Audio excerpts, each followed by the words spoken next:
Bismillahirrahmanirrahim. Assalamualaikum warahmatullahi wabarakatuh.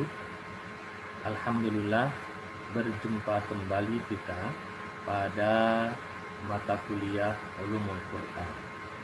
Dan pada kali ini kita akan membahas tema ataupun topik dengan judul Nasikh dan Mansukh. Baik, mari kita pahami penjelasan mengenai nasakh ini. Secara bahasa, nasakh itu berarti penghilangan atau al-izalah dalam bahasa Arabnya. Penggantian atau at-tabdil, penyalinan atau an-naql, dan pemindahan atau at-tahwil. Dari keempat kata ini, kita bisa tarik benang merah bahwa nasakh itu berkaitan dengan persoalan penggantian atau penghilangan sesuatu. Nah, jadi yang menghapus, yang memindah, yang mengganti dan menyalin itu dinamakan dengan nasikh. Ya, nasikh adalah yang menghapus, memindah, mengganti dan menyalin. Sementara mansukh itu adalah yang dihapus, yang dipindah dan sebagainya. Nasikh pelakunya, mansukh yang menjadi objeknya. Kira-kira seperti itu. Kalau kita telusuri definisi nasakh, ya, sebenarnya ada banyak terminologi yang disampaikan oleh para pakar dan itu berbeda-beda redaksinya. Tapi dari semua definisi itu dapat kita kompromikan pada sebuah definisi yang tidak jauh dari perbedaan tersebut. Ya, yaitu lebih kurang begini. Nasakh adalah terangkatnya atau terhapusnya hukum suatu dalil dengan dalil syariat. Ya, saya ulangi bahwa nasakh secara terminologi dapat kita maknai sebagai terangkatnya atau terhapusnya hukum yang terdapat dalam sebuah dalil dan itu dilakukan oleh dalil syariat yang lain. Nah, kalau kita coba telusuri pendapat dari Muhammad Shadiq, nasakh dalam terminologi itu mempunyai dua definisi. Yang pertama, pembatalan hukum syara yang diambil dari teks lama dengan dalil hukum atau nas syara yang datang kemudian. Ya, garis bawahnya sini pembatalan. Apa yang dibatalkan? Hukum syara. Ya, hukum syara yang diambil dari teks lama.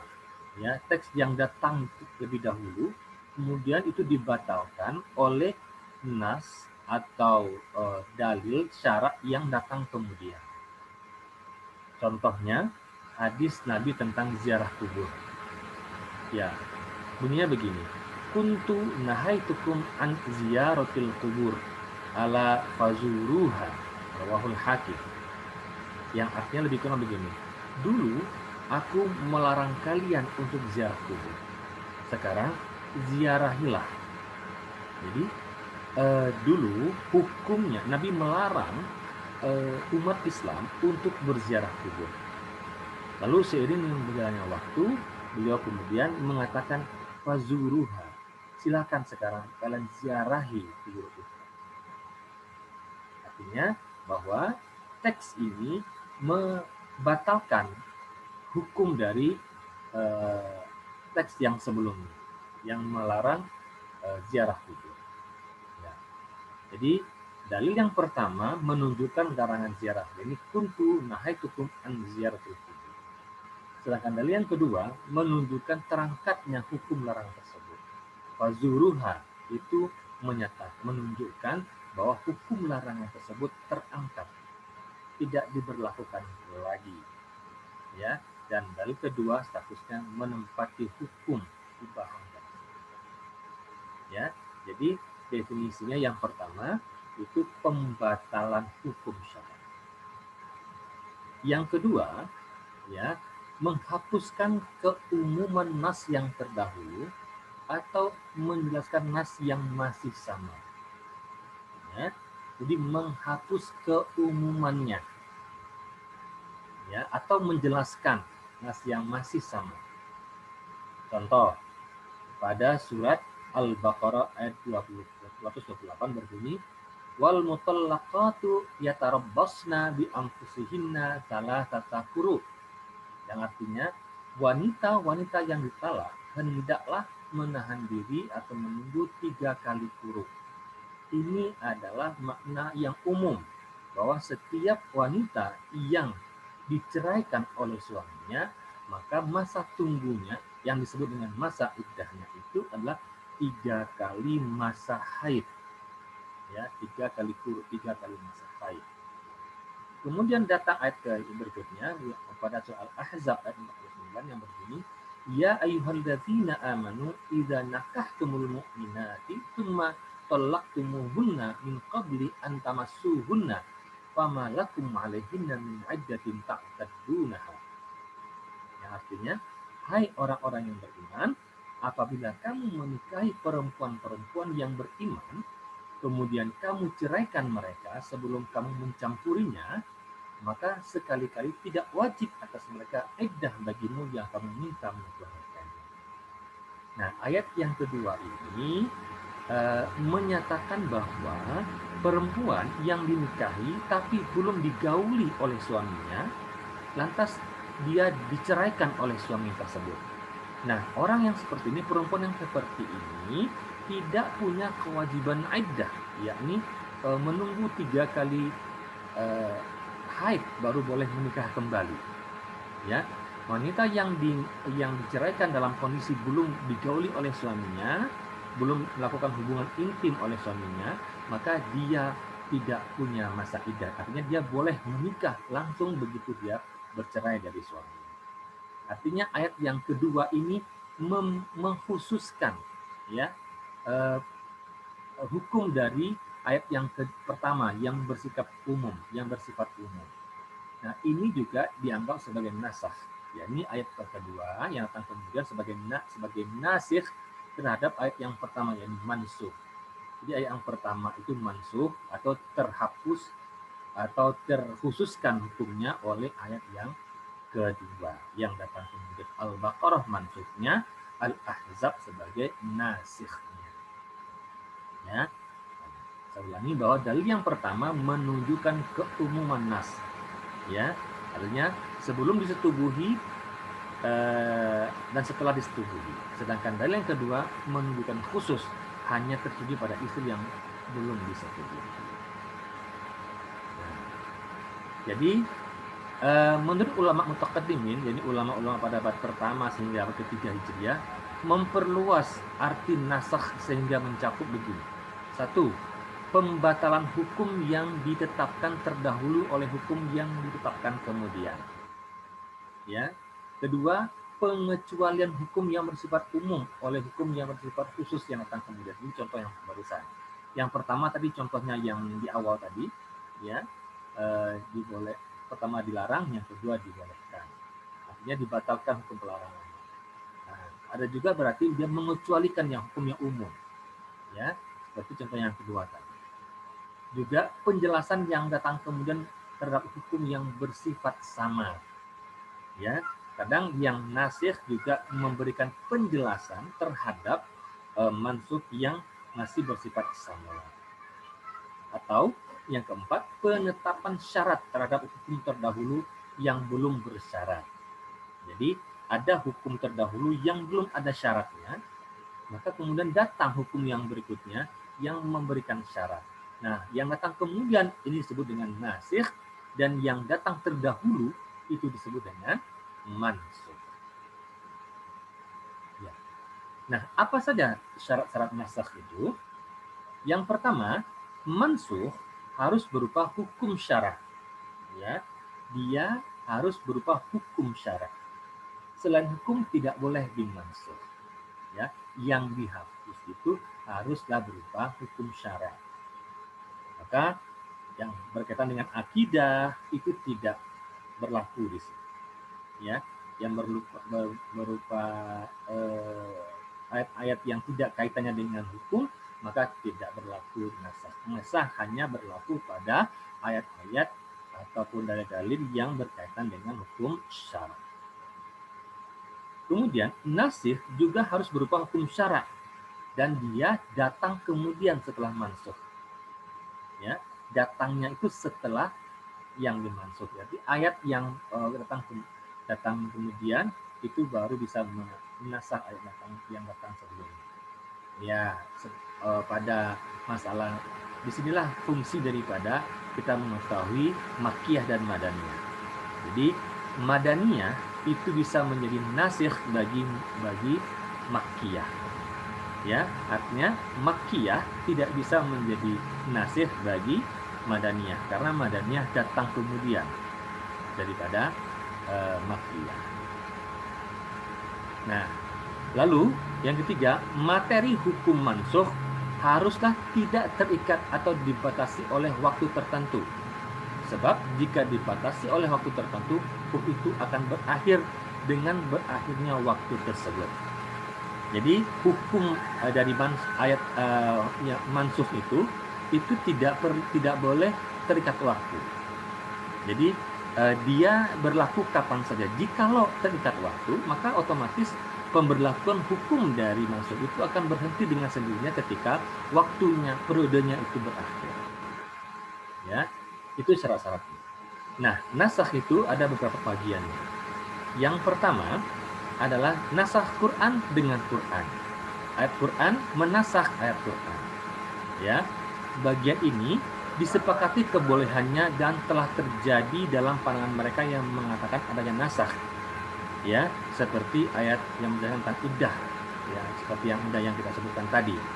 Ya, bahwa hukum nasikh, ya, nasikh itu adalah ayat Al-Quran sendiri menasakh hukum yang terdapat pada ayat Al-Quran juga. Al-Quran dengan Al-Quran. Dan ini menurut ulama yang menyepakati adanya nasakh itu ini dibolehkan. Ya, dibolehkan. Yang kedua, nasakh Quran dengan sunnah. Ya, Quran dinasakh oleh sunnah. Ya. Nah, ini terbagi dua macam. Yang pertama, nasakh Quran dengan hadis ahad. Hadis ahad adalah hadis yang diriwayatkan oleh satu ataupun dua orang periwayat. Ya. Nah, ulama berpendapat bahwa Al-Quran tidak boleh dinasakh oleh hadis ahad. Ya. Karena apa? Karena Al-Quran itu sifatnya mutawatir. Yakni dia disampaikan oleh Nabi Muhammad kepada orang banyak sekaligus dalam satu waktu. Dan Al-Quran sifatnya itu adalah qat'i. Ya, sementara hadis ahad itu sifatnya zanni, masih dugaan karena dia diterima oleh hanya satu ataupun dua orang. Dan itu tentu diragukan sifatnya. Oleh karenanya tidak bisa sesuatu yang sifatnya maklum atau jelas diketahui dinasakh oleh sesuatu yang sifatnya mazmun atau masih diduga. Ya, jadi nasakh Quran dengan hadis ahad itu ulama sepakat tidak diperbolehkan. Sementara nasakh Quran yang kedua adalah nasakh Quran dengan hadis mutawatir. Nah, ini dibolehkan oleh Imam Malik, Abu Hanifah dan Imam Ahmad dalam satu riwayat. Ya, jadi kenapa? Karena keduanya masing-masingnya adalah wahyu. Hadis mutawatir itu artinya adalah hadis yang disampaikan oleh Nabi Muhammad kepada orang banyak sekaligus. Dan itu hadis mutawatir disepakati kesahihannya. Jikalau terjadi ada nasakh Quran dengan hadis mutawatir, itu menurut beberapa ulama itu diperbolehkan. Kemudian bentuk yang ketiga adalah nasakh sunnah dengan Quran. Ya, nah nasakh seperti ini diperbolehkan disepakati oleh jumhur ulama. Ya, artinya Al-Quran menasakh hukum yang ada di sunnah atau hadis Nabi. Ya, sebagai contoh ini ya tentang masalah menghadap Baitul Maqdis. Ya, dulu arah kiblat umat Islam itu ke Baitul Maqdis. Ini ditetapkan oleh sunnah. Ya, ditetapkan oleh sunnah. Kemudian ini dinasakh oleh Quran sendiri dengan perintah untuk menghadap ke Ka'bah. Ya, ada ayat yang memerintahkan umat Islam untuk memindahkan arah kiblatnya ke Ka'bah. Nah, artinya di sini Al-Quran menasakh hadis, dan ini ulama menyepakatinya bahwa ini diperbolehkan. Nah, yang keempat, inilah nasakh sunnah dengan sunnah. Ya, ini ada empat bentuk ya kategori ini. Yang pertama, nasakh mutawatir dengan mutawatir. Hadis mutawatir dinasakh oleh hadis mutawatir. Yang kedua, hadis ahad dinasakh oleh hadis ahad. Yang ketiga, nasakh hadis ahad dengan mutawatir. Hadis ahad dinasakh oleh mutawatir. Yang keempat, nasakh mutawatir dengan ahad. Hadis mutawatir dinasakh oleh ahad. Nah, ulama berpendapat bahwa bentuk A, B, dan C itu diperbolehkan. Sedangkan yang keempat, yang D, nasakh mutawatir dengan ahad, itu terjadi perbedaan pendapat ulama. Ya, sama halnya seperti nasakh Al-Quran dengan hadis ahad yang tidak diperbolehkan. Karena hadis mutawatir itu jauh lebih kuat dari hadis ahad. Oke, itulah keempat kategori yang tadi. Sekarang kita lihat macam-macam nasakh. Ya, yang pertama nasakh tilawah dan hukum. Ya, artinya adalah maksudnya sini adalah bahwa ayatnya itu dihapus, teks ayatnya dihapus, dan hukumnya pun tidak diberlakukan. Ya, tidak diberlakukan. Yang kedua, nasakh tilawah sedang hukumnya tetap. Ya, bahwa bacaannya atau teks ayatnya itu di dalam Al-Quran sudah tidak ada, tapi hukumnya tetap berlaku. Ya. Nah, untuk kedua macam ini ulama berbeda pendapat. Ya, tapi sebagian besar mereka tidak menyepakati terjadi hal seperti ini. Ya, kalaupun ada itu sangat sedikit hal ini terjadi. Karena rasanya tidak mungkin hal ini akan terjadi. Tapi ada ulama yang mengatakan ini terjadi, ya, bahwa nasakh tilawah dan hukum itu artinya bacaannya, ayatnya sudah tidak ada dalam Al-Quran dan hukumnya juga tidak berlaku lagi. Yang kedua, nasakh tilawah dan hukumnya tetap, artinya bahwa bacaannya ataupun tulisan ayatnya itu masih juga dihapus di Al-Quran, sedang hukumnya itu masih tetap berlaku. Ya. Yang ketiga, nasakh hukum sedang bacaannya masih ada. Nah, ini yang definisi yang macam yang ketiga ini yang disepakati oleh ulama, bahwa hukumnya itu tidak berlaku lagi, sementara bacaannya masih ada, ayatnya masih ada. Itu seperti yang tadi, ya, seperti yang tadi. Contohnya itu adalah pemberlakuan masa iddah tadi. Ayatnya masih ada, ya, masih berlaku juga, tapi kemudian ditaksis oleh ayat berikutnya. Ya. Nah, bagaimana kedudukan nasakh ini? Ya, jadi masalah nasakh bukanlah sesuatu yang berdiri sendiri. Ia merupakan bagian yang berada dalam disiplin ilmu tafsir dan ilmu usul fikih. Karena itu, masalah nasakh merupakan teknis term dengan batasan pengertian yang baku. Artinya begini, bahwa nasakh ini bukan hanya persoalan pada ulumul Quran saja atau ilmu tafsir saja, tapi juga masalah usul fikih, masalah hukum. Karena kaitannya itu adalah dengan penetapan hukum. Ya, maka mengkaji nasakh ini juga berkaitan dengan mengkaji hukum atau usul fikih. Menguasai mengenai nasakh ini juga harus dibarengi dengan menguasai kaidah-kaidah pada ilmu usul fikih. Nah, dalam kaitan ini, Imam Sufki menerangkan adanya perbedaan pendapat tentang kedudukan nasakh. Apakah ia berfungsi mencabut, rafa, atau menjelaskan bayan. Ya, jadi mengenai kedudukan nasakh ini, Imam Sufki menerangkan bahwa ada perbedaannya di sini. Apakah fungsinya itu sebagai mencabut atau membatalkan sebuah hukum? Ya, ini dalam kata bahasa Arab itu rafa. atau dia berfungsi untuk menjelaskan sebuah hukum. Tapi misalnya inilah banyak. Ya.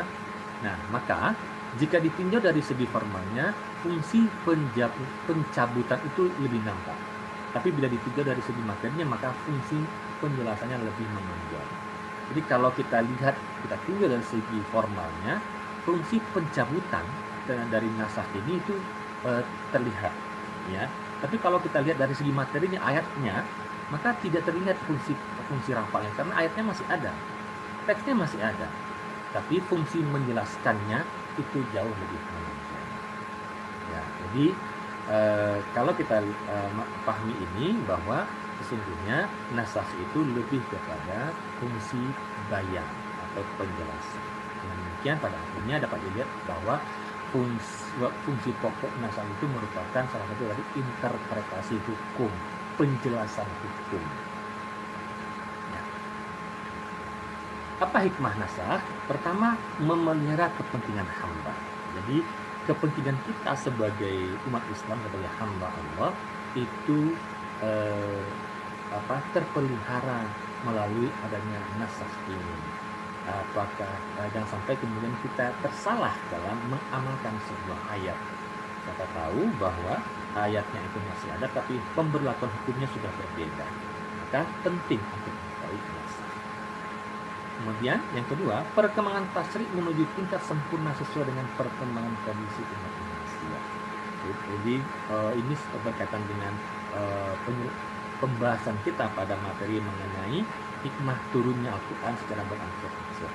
Terlihat sekali bahwa tasyri' atau penetapan hukum Islam itu setahap demi setahap menuju sempurna dari awal dibuat umum dan dikhususkan dan sebagainya macamnya.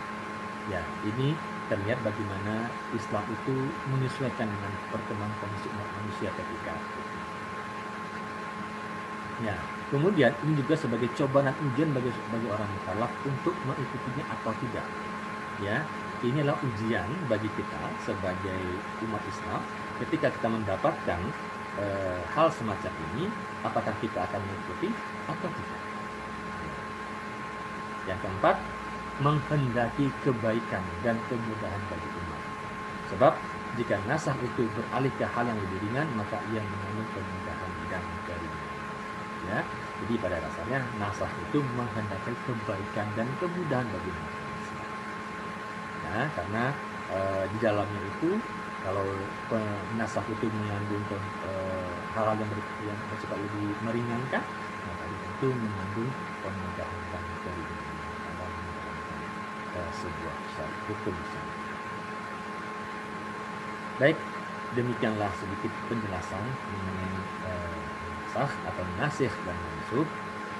Semoga penjelasan ini dapat dipahami dengan baik dan bermanfaat buat kita semua.